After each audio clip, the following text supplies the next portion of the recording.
Bismillah, Assalamualaikum. Selamat hari Rabu tanggal 21 Mei tahun 2025. Menemani aktivitas siang dimanapun teman-teman berada. Hiburan misteri, fakta sejarah sajikan dalam judul Tidak Menikah Karena Dicintai Jin.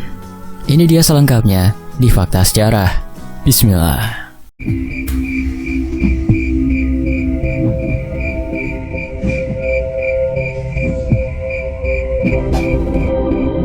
Tak ada yang lebih menyakitkan daripada sadar bahwa takdir telah dikunci oleh kesalahan kecil di masa lalu. Dan Sisil baru benar-benar paham ketika ia terbangun dengan mata basah, sendirian, tak bisa lagi menyalahkan siapapun. Dusun Banjar Arung. Hujan gerimis turun sejak sore, membasahi atap rumah-rumah di Dusun Banjar Arung. Langit yang kelabu membuat sore itu terasa lebih cepat menjadi malam. Udara dingin merayap masuk lewat celah-celah dinding kayu rumah panggung milik keluarga Sisil. Di dalam kamar kecil bercat putih pudar, seorang gadis berusia 17 tahun sedang duduk di atas dipan kayu menggeliat gelisah. Namanya Sisil. Sore itu perutnya terasa aneh, bukan sekedar mulas biasa, tapi ada rasa nyeri yang pelan-pelan menjalar dari bawah perut ke punggung. Beberapa kali ia menggeliat sambil mengelus-elus perutnya sendiri. Dia mengira masuk angin, mungkin karena hujan tadi siang, dan dia tetap nekat pergi ke sawah membantu ibunya memetik bayam dan kangkung. Tapi ini bukan cuma masuk angin, rasanya seperti diremas dari dalam. Sisil melirik ke arah pintu kamar. Ibunya sedang menanak nasi di dapur, sementara adik laki-lakinya bermain congklak sendirian di ruang depan. Bapaknya belum pulang dari sawah. Seperti biasa, hari-hari di dusun selalu begitu, sederhana, tenang. Tapi entah kenapa malam itu Sisil merasa ada yang tidak biasa dengan tubuhnya. Dengan langkah pelan, ia bangkit dari tempat tidur. Rasa nyeri itu membuatnya sedikit membungkuk saat berjalan ke kamar mandi yang terletak di belakang rumah. Cahaya lampu remang-remang menari di dinding kayu saat ia membuka pintu kamar mandi. Aroma tanah basah dan sabun batang menyambutnya.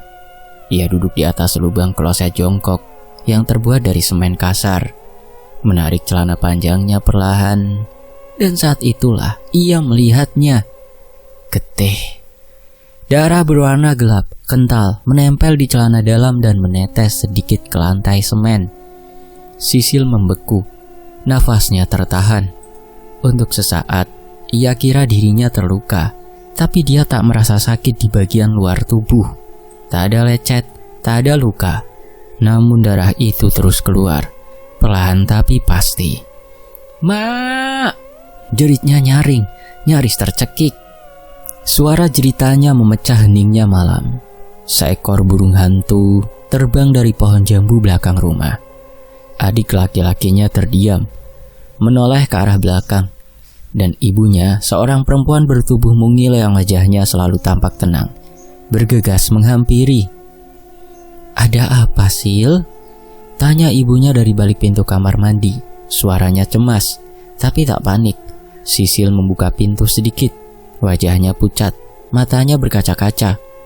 "Mak, aku berdarah dari bawah," katanya dengan suara gemetar.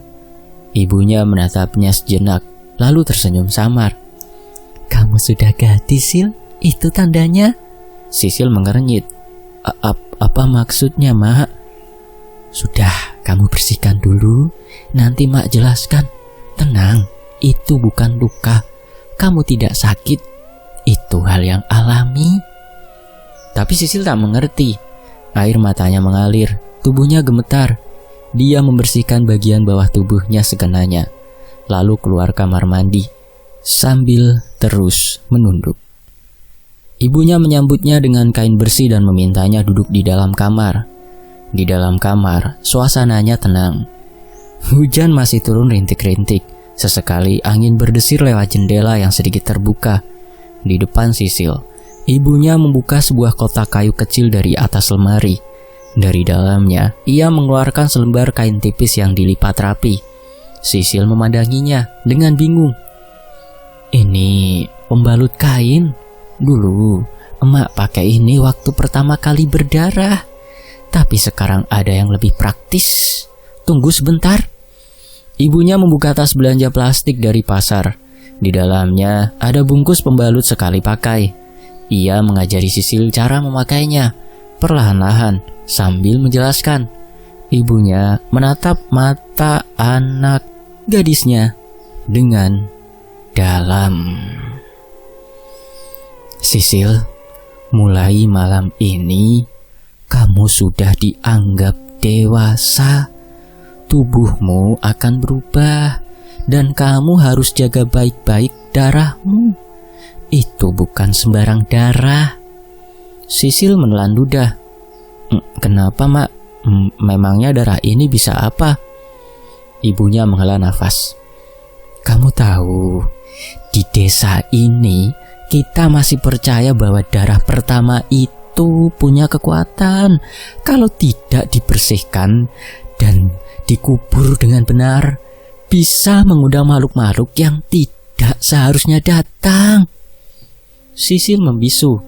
Ia mendengar cerita-cerita seperti itu dari neneknya dulu, tentang jin penunggu sumur, tentang makhluk halus yang suka darah, tentang perjanjian-perjanjian kuno.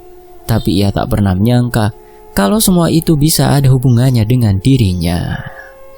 Emak akan ajari cara mengubur pembalutmu nanti malam. Itu dilakukan setiap kamu datang bulan. Ini namanya datang bulan, Nak. Tapi ingat, sebelum kamu tanam atau kubur, bersihkan dulu darahnya dengan air bersih yang mengalir dan kasih sabun ya. Jangan asal buang, apalagi dilempar ke sungai atau dibakar. Sisil mengangguk pelan. Dalam hatinya, rasa takut dan bingung bercampur. Ia masih belum bisa percaya bahwa darah itu adalah pertanda bahwa dirinya bukan anak kecil lagi. Tapi di balik semua itu, ada perasaan aneh yang belum bisa ia jelaskan. Malam itu, ia tidur lebih awal dari biasanya. Tapi tubuhnya masih menggigil, meski sudah dibungkus selimut tebal. Dalam gelap, ia merasa ada sesuatu yang berubah di sekitarnya. Udara di dalam kamar terasa lebih berat. Suara cengkrik dari luar jendela seperti terdengar jauh, seolah meredam dirinya dalam keheningan yang lain. Di dalam mimpinya, Sisil melihat kabut tebal dingin dan menyelubungi sebuah jalan tanah yang panjang.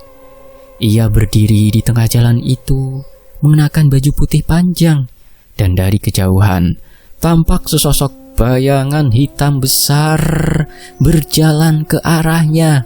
Tapi ia tak bisa bergerak, tak bisa lari. Bayangan itu semakin dekat, dan suara langkahnya menggema di antara kabut. Sisil terbangun dengan nafas memburu. Keringat dingin membasahi pelipisnya. Ia menoleh ke jendela. Langit masih gelap, belum subuh. Ia menelan ludah, mencoba kembali tidur. Ia tak tahu bahwa malam itu adalah awal dari segalanya. Saat darah pertama itu jatuh ke tanah, tanpa ia tahu aturan yang benar, sebuah pintu telah terbuka, dan dari sisi lain, sesosok makhluk telah memperhatikannya. Sebelum tidur, ibunya duduk di tepi ranjang Sisil, membelai rambutnya perlahan. Dulu emak juga pernah takut seperti kamu. Tapi kamu harus belajar tenang, jangan panik. Kalau ada yang aneh, cerita ke emak, jangan diam. Sisil mengangguk, matanya mulai terasa berat. Tapi sebelum benar-benar terlelap, ia sempat berbisik pelan. Mak, kalau misalnya darah itu tidak sengaja jatuh ke tempat tanpa dicuci, apa yang bisa terjadi, Mak? Ibunya tidak langsung menjawab. Ia menatap ke arah jendela, keluar rumah yang hanya diterangi cahaya bulan, lalu perlahan menjawab, tergantung. Siapa yang menemukannya lebih dulu? Kamu langsung bersihkan atau mereka, para makhluk halus? Pagi itu Sisil bangun dengan rasa malas. Tubuhnya masih terasa lelah. Perutnya sedikit kram dan pikirannya masih dibayangi kejadian semalam. Pengalaman pertama haid ternyata tidak sesederhana yang ia bayangkan. Belum selesai dengan rasa kaget dan takut, sekarang ia harus berurusan dengan rutinitas baru yang terasa sangat menjijikan. Ia duduk di ujung ranjang, melihat ke arah kain sarung yang sudah dipenuhi bercak merah. Nafasnya berat. Ia ingin hari itu cepat berlalu. Ibunya sudah pergi ke ladang sejak subuh. Tinggal Sisil sendirian di rumah. Sambil cemberut, ia masuk ke kamar mandi membawa satu pembalut baru, lalu melepas yang lama dengan hati-hati. Ketika melihat isinya, ia menutup mulutnya sendiri. Bisiknya. Bau anyir yang khas langsung menusuk hidungnya. Ia memalingkan wajah, nyaris memuntahkan isi perut. Tangannya gemetar, dan air mata mulai menggenang di sudut mata. Ia ingat pesan ibunya malam tadi. Cucilah darahnya sebelum dikubur, jangan langsung dibuang. Tapi Sisil merasa tidak sanggup, mual, ia tak tahan. Ia bahkan tidak bisa menatap benda itu terlalu lama, apalagi mau mencucinya. Bagaimana caranya? Rasanya seperti melihat bagian tubuh yang seharusnya tetap tersembunyi, kini dipamerkan dengan cara paling memalukan dan kotor. Mak aneh, suruh nyuci ginian. Jijik tahu mak, gumamnya kesal, sembari membungkus pembalut itu dengan koran bekas yang ia temukan di belakang pintu dapur. Langkahnya berat menuju halaman belakang. Ia menyusuri jalan setapak kecil di antara rumpun bambu dan semak belukar. Matahari baru naik, embun masih menempel di daunan. Di bawah pohon pisang, tempat ibunya semalam mengubur pembalut, Sisil mulai menggali tanah dengan kayu kecil. Ia menoleh ke kanan dan kiri, memastikan tidak ada orang melihatnya, meski tidak ada siapa-siapa. Rasa bersalah menyelinap perlahan. Cuma sekali ini saja, besok-besok aku cuci, bisiknya pada dirinya sendiri. Padahal jauh di dalam hati, ia tahu ia sedang membohongi dirinya sendiri. Begitu lubang tanah cukup dalam, ia meletakkan bungkusan pembalut itu ke dalamnya tanpa membuka atau mencucinya terlebih dahulu. Ia segera menimbun dengan cepat. Tanah basah menutup bau, menutupi rasa bersalahnya yang mulai tumbuh seperti benih kecil yang baru ditanam. Tapi bukannya lega, Sisil justru merasa gelisah.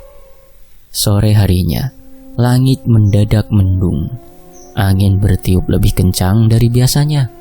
Daun pisang bergoyang-goyang keras seperti diguncang dari bawah. Beberapa burung pipit yang biasa hinggap di atap rumah mereka mendadak menghilang entah kemana. Bahkan suara jangkrik pun tak lagi terdengar. Sisil duduk di teras rumah. Matanya memandangi kebun belakang, tepat ke arah pohon pisang itu. Perasaan tak enak mulai merayap pelan-pelan. Ia mencoba mengalihkan pikirannya dengan membaca buku pelajaran. Tapi pikirannya terus kembali ke tanah basah yang ia gali pagi tadi, ke bungkusan pembalut kotor yang dikubur tanpa dibersihkan, mengabaikan pesan ibu. Kalau darahnya belum hilang betul, jangan dikubur, bisa jadi pemanggil. Kata-kata itu seperti gema yang menggetarkan telinganya. Menjelang maghrib, lampu rumah mulai redup-redup pada listrik tak padam. Radio kecil milik bapaknya di dapur menyala sendiri. Padahal tak ada yang memutar tombolnya. Suara serak penyiar terdengar aneh, seperti terdistorsi, lalu mati mendadak. Sisil berdiri kaku di ambang pintu dapur. Nafasnya terhenti sesaat. Cuma korslet. Ia mencoba menenangkan diri, tapi langkah kakinya tak tenang. Ia kembali ke kamarnya dan menarik selimut hingga menutupi kepala. Perutnya masih nyeri, dan sekarang pikirannya mulai dihantui hal-hal yang tak masuk akal. Malam itu, ia sulit tidur. Di luar, hujan turun pelan-pelan. Rintik-rintiknya seperti langkah kaki kecil yang berjalan pelan di atap rumah. Sekali waktu, Sisil merasa mendengar suara bisikan. Terlalu dekat, seakan-akan berasal dari balik jendela. Suara lirih yang tak ia mengerti, seperti gumaman dalam bahasa asing, atau mungkin bukan bahasa manusia. Ia mencoba menutup telinga, tapi suara itu justru masuk ke dalam pikirannya, mengaduk-aduk rasa takut yang selama ini tertahan. Lalu, sesuatu terdengar dari arah belakang rumah, suara seperti tanah yang tergali.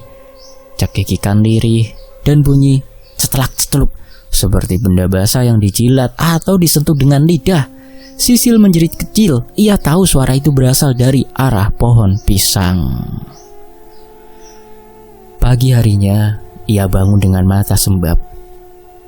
Tidak ada mimpi buruk, tapi tidurnya gelisah. Ketika membuka jendela kamarnya, angin dingin menyapa. Pandangannya langsung mengarah ke pohon pisang dan nafasnya tercekat. Tanah yang kemarin ia gali tampak berantakan, seperti ada yang mengorek dari bawah. Beberapa lembar koran bekas tersebar, dan lebih parah lagi, pembalut itu tidak ada. Sisil mundur perlahan, tubuhnya gemetar, wajahnya pucat.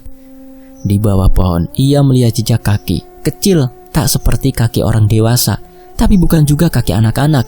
Jejak itu aneh, seperti tapak, tapi memanjang dan tidak rata. Bukan jejak kaki manusia.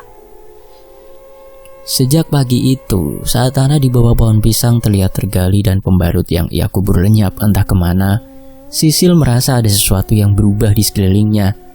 Udara yang biasanya hangat dan tenang, kini seperti membawa dingin yang aneh, menelusup pelan ke dalam tulangnya, menyelip di sela-sela rambut dan menyentuh kulit tengkuknya. Tak ada suara, tak ada hembusan angin, tapi Sisil tahu dia tidak lagi sendirian. Awalnya perasaan itu hanya datang sesekali. Saat ia sedang menyapu halaman, kadang bulu kuduknya berdiri, seperti ada yang memperhatikannya dari selap batang pisang. Lalu di waktu lain ketika ia sedang mencuci piring di dapur, ia merasa ada bayangan lewat di belakang. Tapi setiap kali ia menoleh, tak ada siapa-siapa. Sore itu ketika ibunya sedang duduk di balai bambu sambil menyiangi cabai, Sisil ragu-ragu duduk di sampingnya. "Mak," bisiknya lirih. Ibunya menoleh sekilas, masih sibuk dengan gunting kecil dan seikat cabai keriting. "Apa, Nak?" Sisil mengusap telapak tangannya yang dingin ke lutut. Kalau orang merasa kayak diawasi, tapi nggak ada siapa-siapa, itu kenapa ya, Mak? Ibunya berhenti sejenak, pandangannya tajam, seperti mencoba membaca wajah Sisil. "Kenapa tanya gitu?" Sisil gelagapan. "Nggak apa-apa, cuma ia penasaran aja." Ibunya tak menjawab, tapi diamnya justru membuat Sisil makin gelisah. Sejak malam pembalut itu hilang, mimpi Sisil mulai aneh. Bukan hanya sekedar mimpi gelap atau suara-suara asing, tapi mimpi yang terasa nyata, seolah raganya benar-benar ditarik ke tempat lain. Di dalam mimpi itu, ia selalu berdiri di tengah ladang ilalang tinggi. Langitnya merah darah, dan angin berembus kencang, tapi tak ada satu helai pun rumput yang bergerak. Semuanya diam, kecuali satu sosok tinggi besar yang berdiri jauh di ujung ladang. Sosok itu tidak berjalan, tidak pula bicara. Ia hanya berdiri tegak dengan senyum lebar, senyum yang tidak pantas. Lebar seperti kulit wajahnya dipaksa robek dari ujung ke ujung. Dan setiap kali Sisil terbangun, ia berkeringat dingin dan mendapati tubuhnya lemas, seolah benar-benar baru pulang dari tempat mengerikan itu. Suatu malam, ketika ia sedang buang air kecil di kamar mandi belakang, lampu tiba-tiba mati, gelap gulita. Air dari pancuran menetes satu-satu, menciptakan bunyi yang terdengar begitu keras dalam keheningan. Sisil meraba dinding. "Mak!" panggilnya dengan suara bergetar.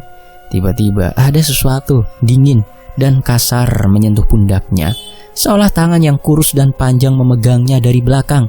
Sisil menjerit sekencang-kencangnya. Lampu kembali menyala. Ibunya langsung berlari ke belakang, wajahnya panik. "Sisil, kenapa?" Gadis itu terduduk di sudut kamar mandi, menggigil sambil memeluk lutut. Air matanya bercucuran. Matanya kosong, tak bisa berkata apa-apa.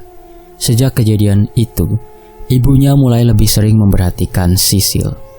Di malam-malam tertentu, wanita tua itu terlihat duduk sendirian di ruang tamu sambil membakar dupa kecil dan membaca doa pelan. Terkadang ia menaburkan garam kasar di sudut-sudut rumah. Namun Sisil tahu, semua itu tak banyak membantu. Perasaan diawasi semakin kuat. Bahkan siang hari pun tidak membuatnya tenang.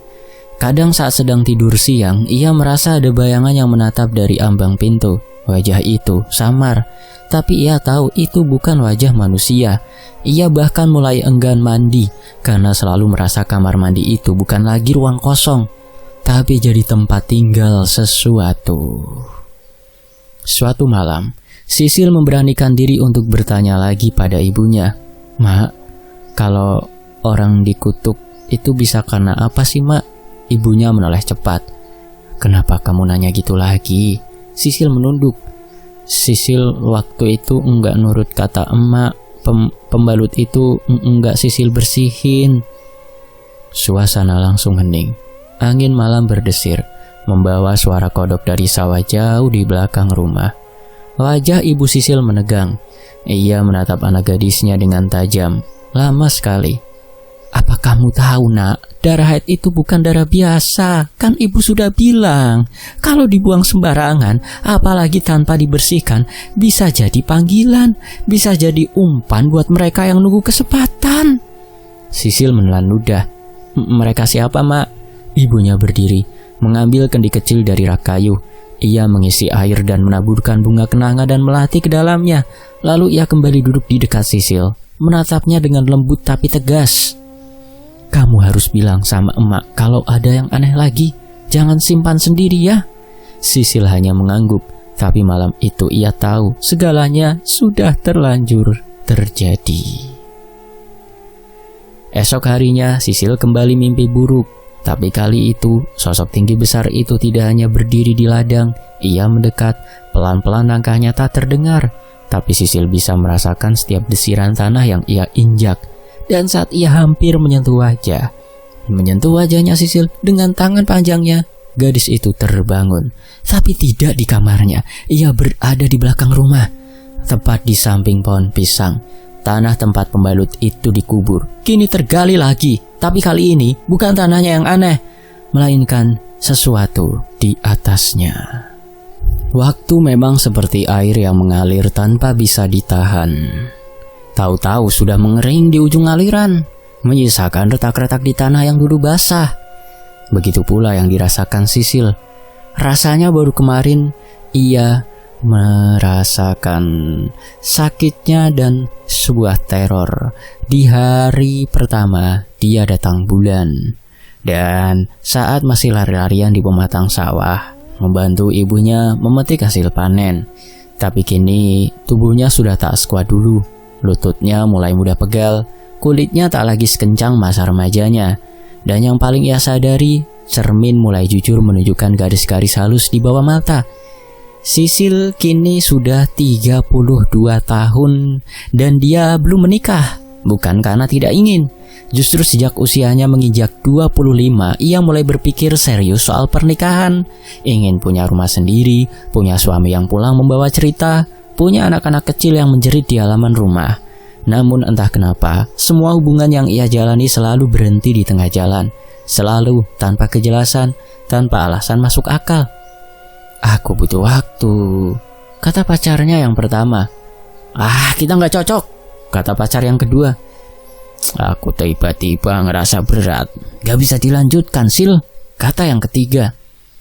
Dan yang paling menyakitkan, ada yang tiba-tiba hilang, menghilang begitu saja, nomornya tidak bisa dihubungi, sosmednya lenyap, seperti tak pernah ada. Padahal saat itu Sisil merasa hubungan mereka sudah sangat dalam, sudah membicarakan rencana menikah, bahkan sudah saling dikenalkan pada keluarga. Tapi semua buyar, berkali-kali. Awalnya Sisil pikir mungkin ia terlalu keras, terlalu cuek, terlalu mandiri. Mungkin lelaki-lelaki itu minder, atau tak tahan menghadapi perempuan yang terlalu berani. Tapi lama-lama Sisil justru mulai mempertanyakan hal yang lebih dalam. Apa benar ini cuma soal karakter? Atau ada sesuatu yang menempel padanya? Malam-malam sepi yang dulu hanya diisi mimpi-mimpi aneh, kini berubah jadi malam penuh tanya. Sisil kerap duduk sendiri di pinggir ranjang, menatap lampu tidur yang temaram, memandangi dinding kamarnya yang kosong. Kadang ia membuka kembali buku catatan lamanya, tempat ia dulu mencatat mimpi-mimpi aneh. Perasaan diawasi, bayangan tinggi besar yang menyeringai, semua hal yang pernah ia anggap halusinasi masa remaja. Mimpi-mimpi seperti rasa cinta yang meledak-ledak kepada sosok itu. Tapi makin dibaca, makin ia sadar, Semuanya belum berhenti hingga sekarang. Mimpi itu masih ada bertahun-tahun. Sesekali ia masih melihat bayangan hitam berdiri di ujung gang. Kadang ketika pulang dari warung malam hari, ia merasa sesosok berjalan mengikutinya. Namun ketika menoleh, jalanan kosong. Tapi ia tetap pura-pura kuat, tetap tersenyum di depan teman-temannya, tetap berkata, belum ketemu yang cocok. Setiap ada yang bertanya soal jodoh, padahal dalam hati ia mulai lelah. Beberapa kali ia mencoba ikut pengajian. Pernah pula ia konsultasi pada ustazah tempat pengajian ibu-ibu di desanya. Hanya saja jawabnya masih menggantung. Coba dibacakan ruqyah biar lebih tenang hatinya. Terkadang ada hal yang kita nggak lihat tapi ikut campur dalam urusan hidup. Begitu kata ustazah itu sambil menyarankan untuk tak tinggal sendiri terlalu sering. Sisil menuruti saran itu. Ia mulai rajin ikut ibunya tidur di ruang tengah. Tetapi tetap saja, mimpi buruk masih sering datang. Bahkan bisa dikatakan, mimpi baik. Karena di alam mimpi itu, ia sangat senang sekali bertemu dengan sosok itu. Yang kadang, menjelma menjadi sosok yang tampan wibawa. Padahal itu adalah sosok hitam yang tinggi besar, yang hadir, yang sudah lama dalam hidup Sisil. Yang tak hanya dalam mimpi, tapi seperti mulai menampakkan jejaknya di dunia nyatanya juga. Kadang ketika Sisil mencuci baju di belakang rumah, ia mencium bau anyir yang mendadak muncul entah dari mana. Bau darah, bau amis seperti bangkai. Kadang juga pintu kamarnya terkunci sendiri dari dalam, atau jendela yang ia tutup rapat. Pagi-pagi sudah terbuka, sedikit, seperti baru saja diintip dari luar. Pernah suatu malam saat ia hendak tidur, ia merasa ada sesuatu menempel di dadanya. Berat, dingin dan tiba-tiba, tangis lirih terdengar dari balik lemari. Pelan, menyeramkan. Namun ketika ia nyalakan lampu, semuanya normal. Di sisi lain, Sil, kamu kenapa belum nikah juga sih? Padahal kamu cantik loh, mandiri pula, kata salah satu sepupunya saat kumpul keluarga lebaran lalu. Sisil hanya tersenyum. Ya, mungkin belum jodoh, jawabnya singkat. Padahal yang ingin ia katakan adalah, aku juga bingung setiap kali aku serius sama seseorang, mereka tiba-tiba menjauh. Ada yang mimpi buruk katanya. Ada yang bilang rumahku berat auranya. Ada juga yang ngerasa gak nyaman kalau lagi di dekatku. Tapi mereka gak ngerti kenapa. Tapi Sisil sudah lelah menjelaskan hal-hal yang bahkan dia sendiri tak mengerti. Ia mulai berpikir, mungkin ini bukan sekedar ujian jodoh. Mungkin ada janji yang belum diselesaikan. Mungkin ada perjanjian yang pernah dibuat entah oleh siapa, entah untuk tujuan apa. Tapi efeknya terus menghantui dirinya. Ia mulai ingat tentang hari pertama haidnya, tentang pembalut yang ia kubur tanpa dicuci, tentang peringatan ibunya, tentang malam-malam penuh pengawasan itu. Apakah semuanya dimulai dari sana? Tapi waktu terus berjalan, dan Sisil terus berusaha menjalani hari. Ia tetap bekerja di toko kue milik tetangganya, tetap membantu ibu di dapur, kadang juga ke sawah, tetap menyapa anak-anak kecil di gang sebelah yang memanggilnya Tante Sisil. Tapi tiap kali melihat cermin, ada satu bayangan yang tak pernah hilang dari pikirannya. Aku udah di usia 30-an dan tetap sendiri. Sampai kapan? Pertanyaan yang belum bisa ia jawab, tapi juga tak bisa ia lari. Setelah sekian lama merasa dihantui bayang-bayang kegagalan hubungan dan perasaan tak diinginkan, akhirnya datang lagi seorang pria bernama sebut saja Raka. Seorang pegawai bank, mapan, santun, dan sangat serius terhadap Sisil. Raka berbeda. Ia datang tak hanya untuk pacaran. Sejak awal ia berkata jujur, aku sudah lelah main-main. Aku ingin istri, bukan pacar. Sisil merasa untuk pertama kalinya ia bisa percaya, bisa membayangkan masa depan yang damai, hidup berdua di rumah kecil, menyeduh kopi di pagi hari, tertawa di dapur sambil memasak. Ibu Sisil pun menyukai Raka. Bahkan bapaknya yang biasanya dingin terhadap lelaki yang dekat dengan anaknya, tampak hangat terhadapnya. Raka bahkan sudah membawa orang tuanya ke rumah Sisil. Rencana pernikahan dibicarakan dengan serius. Undangan sedang dicetak. Fitting baju udah dijadwalkan. Sisil tak berhenti tersenyum malam itu. Dia tidur dengan hati berdebar dan doa yang tak putus-putus. Namun semua itu hancur hanya dalam satu hari. Pagi itu Sisil menunggu di depan rumah. Ia mengenakan atasan putih dan rok panjang bermotif batik. Rambutnya disisir rapi dan disematkan jepit kecil. Hari ini ia akan fitting baju pengantin di kota. Raka berjanji menjemput pukul 9. Jam 9 lewat 10. Tak ada kabar. Jam 10 lewat 20. Ponsel Raka tak bisa dihubungi. Jam 12 siang. Sisil mulai gelisah. Ia berkali-kali membuka jendela, berjalan mondar-mandir di ruang tamu.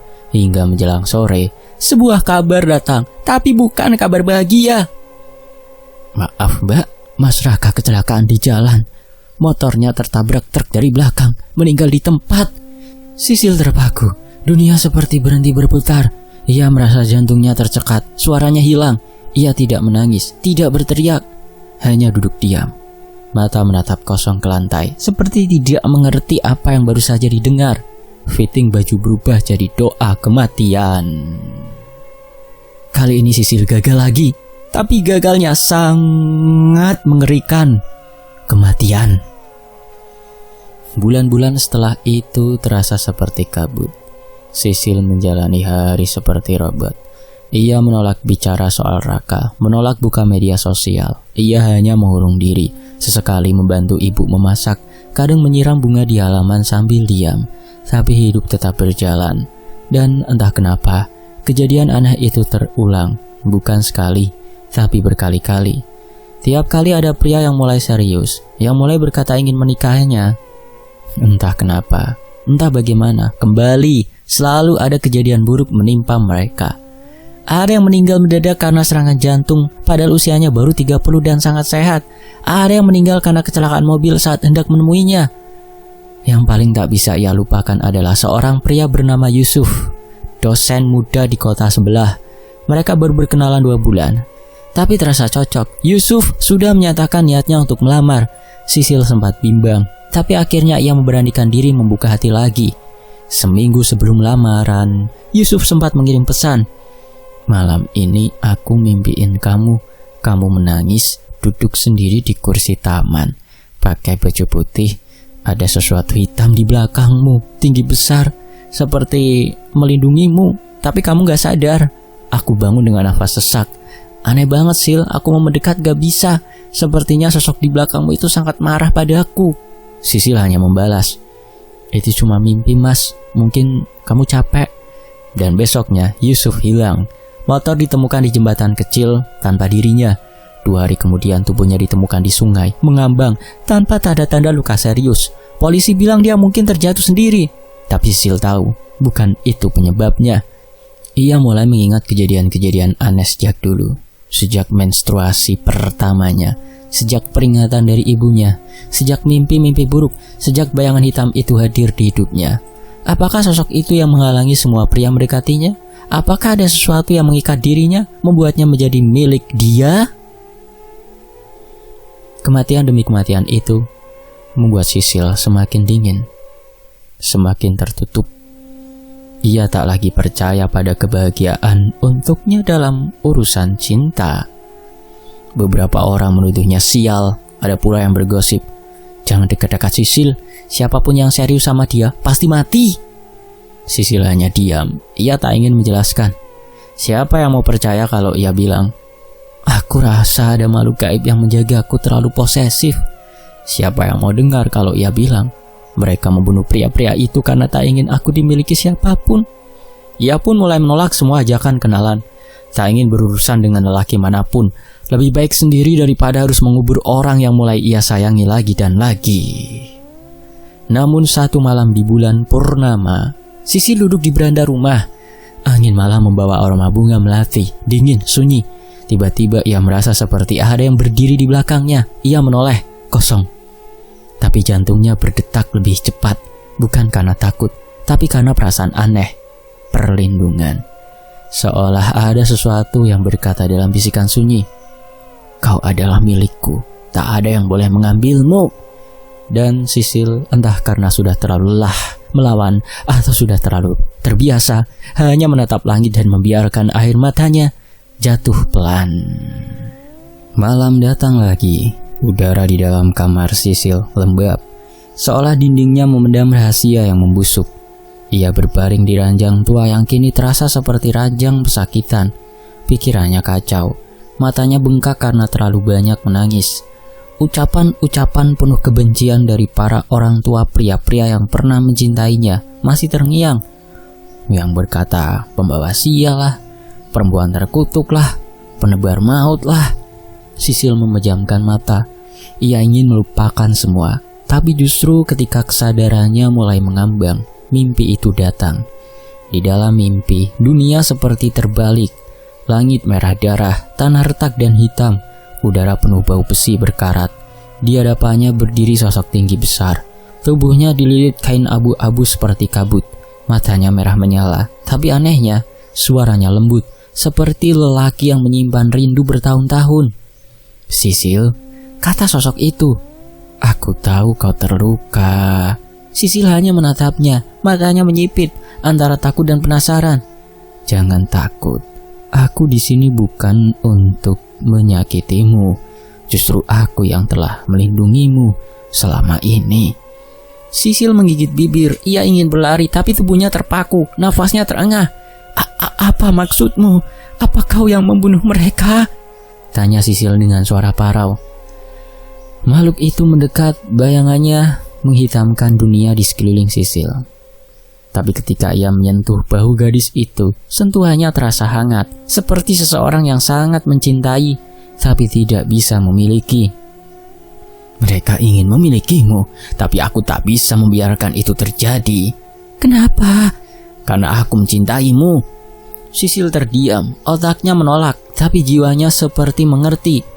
Ada ikatan aneh yang muncul sejak dulu, ketika ia duduk diam dalam sunyi saat sendirian. Kadang ia merasa diawasi, tapi bukan oleh sesuatu yang jahat.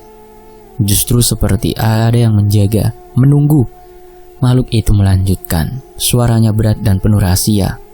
"Kau mungkin tak ingat, tapi malam itu, malam ketika kau mendapatkan haid pertamamu, kau menggali lubang kecil di belakang rumah dan mengubur darahmu sendiri." Sisil bergidik, ingatannya menyeruak perlahan. "Ya, ia masih remaja waktu itu, 17 tahun. Sudah diajari ibunya, tapi ngeyel." Sisil panik, malu dan merasa kotor. Jadi makhluk itu yang menggali dan mengambil bekas darah itu? "Di sanalah aku mulai suka padamu. Dengan darahmu itu aku mengikat," bisik makhluk itu. "Darahmu menyentuh tanahku, tanah kekuasaanku, dan kau membangunkanku dari tidur panjangku, dan sejak saat itu aku mengikutimu dan mulai menyukaimu." Kau bukan manusia," bisik Sisil. Makhluk itu menunduk, wajahnya mulai retak-retak seperti tanah kering. Tapi dari dalam retakan itu keluar cahaya temaram seperti bara yang nyala perlahan. "Aku bukan makhluk seperti yang bisa kau pahami. Tapi jiwaku pernah menjadi bagian dari dunia ini. Aku adalah penjaga tempat itu, penjaga darahmu, dan kini penjaga hatimu." Sisil memejamkan mata. Air matanya menetes tanpa suara. "Dan secara tidak langsung, banyak makhluk-makhluk yang mengincarmu, tapi aku sudah menjadi penjagamu. Karena ulahmu, mereka datang, dan aku menghabisinya satu persatu demi menjagamu. Kau tak sadar, Sisil?" Sisil memejamkan mata, air matanya menetes tanpa suara. "Tapi kenapa kau membunuh mereka? Manusia-manusia yang menyukaiku, mereka tak bersalah." "Tidak semua kubunuh, beberapa hanya kutakuti. Tapi yang bersungguh-sungguh ingin memilikimu aku tak bisa biarkan. Bukan karena benci, karena aku cemburu, Sisil." "Kau tak punya hak," kata Sisil. Makhluk itu menatapnya lama. "Aku tahu, tapi cinta tak selalu tentang hak. Kadang cinta hanya tentang rasa yang terlalu besar hingga tak tahu lagi batasnya." Sisil mulai terisak, bukan karena takut, tapi karena merasa benar-benar sendirian. Ia diperebutkan oleh pria-pria yang kini telah mati, dihina orang-orang, dan sekarang bahkan makhluk dari alam lain pun mengklaim bahwa ia miliknya. "Aku ingin hidup normal, menikah, punya anak," ucap Sisil lirih. "Aku tahu, tapi hidupmu tidak akan pernah normal, Sisil. Tidak sejak malam itu. Tidak sejak kau menanam bagian dari tubuhmu sendiri di tanahku." Sementara itu suasana sunyi. "Apa yang kau inginkan dariku sekarang?" "Hanya satu," jawab makhluk itu. "Jangan biarkan siapapun lagi mendekatimu. Aku akan diam, akan tenang, asal tak ada yang mencoba mengambilmu dariku." "Itu bukan hidup, itu penjara," jawab Sisil. Makhluk itu mundur selangkah. Untuk pertama kalinya wajahnya terlihat sedih. "Kalau begitu bersiaplah, karena jika ada satu saja pria yang kembali mendekatimu, aku tidak menjamin keselamatannya." Sisil terbangun dari mimpinya dengan nafas tersengal. Keringat membasahi seluruh tubuhnya. Di luar, fajar mulai menyingsing. Tapi matahari tak sanggup mengusir dingin yang kini mengunci hatinya. Tangannya gemetar. Ia menyentuh dada, mencoba memastikan bahwa jantungnya masih berdetak. "Aku tidak gila," bisiknya. "Semua ini nyata." Lalu ia bangkit dari tempat tidur. Kakinya melangkah ke belakang rumah, ke bawah pohon yang sudah hampir tumbang. Di sanalah dulu ia pernah menggali lubang kecil. Ia berjongkok dan mulai menggali tanah dengan tangan kosong. Tanahnya masih gelap, lembab, dan dalam, hingga jari-jarinya menyentuh sesuatu. Kering, membusuk, tapi masih ada di sana. Sisil memeluk lututnya, matanya menatap kosong pada tanah yang kembali ia tutup. "Aku harus putuskan ini semua. Aku harus cari cara untuk lepas darimu." Dan untuk pertama kalinya sejak bertahun-tahun, ia berkata dalam hati, bukan dengan ketakutan, tapi dengan keberanian yang lahir dari luka. "Aku akan melawan makhluk itu," kata Sisil. Di lain waktu, Sisil berdiri mengambil mukena putih dari lemari. Ia berjalan ke kamar mandi, berwudu dengan tenang. Air terasa dingin di kulitnya, tapi hatinya perlahan hangat.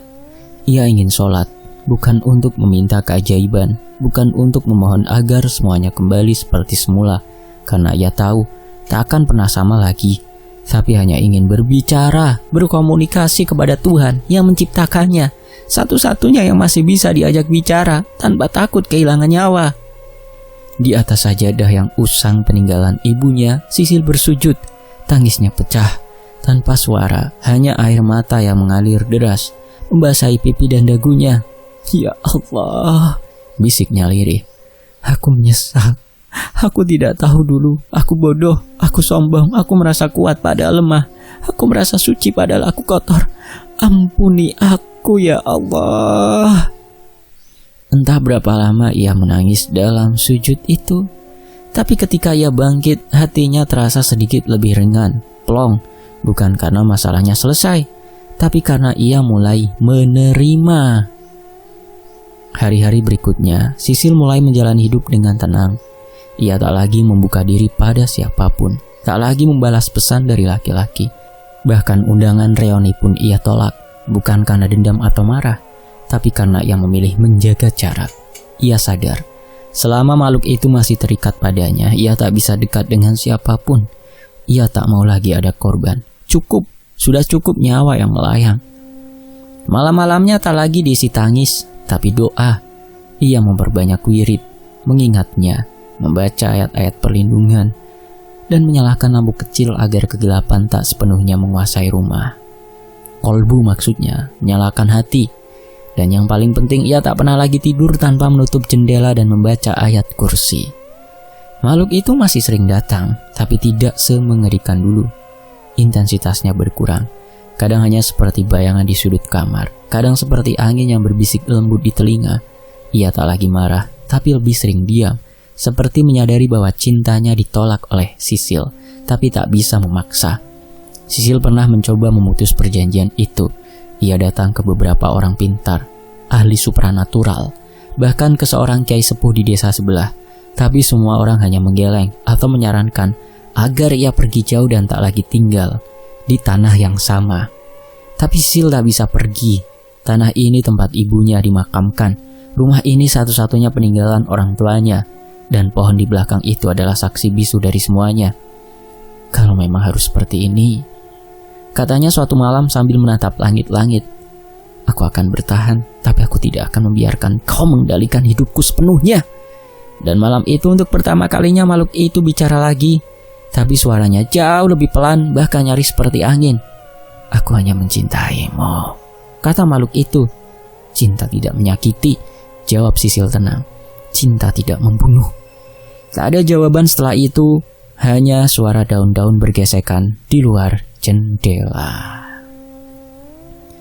Tahun berganti, orang-orang mulai melupakan Sisil.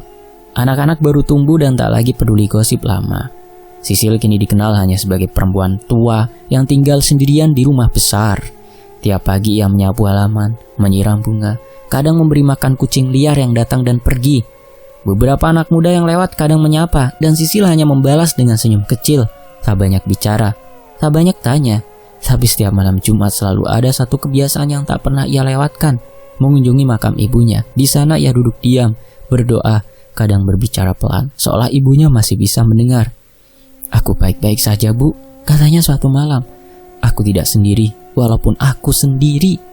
Langit mendung malam itu, angin berembus pelan, dan di kejauhan di balik bayang-bayang pohon belimbing, sesosok tinggi besar berdiri diam, tak bergerak, tak mendekat, hanya menatap Sisil dari jauh, seolah masih menjaga atau menunggu.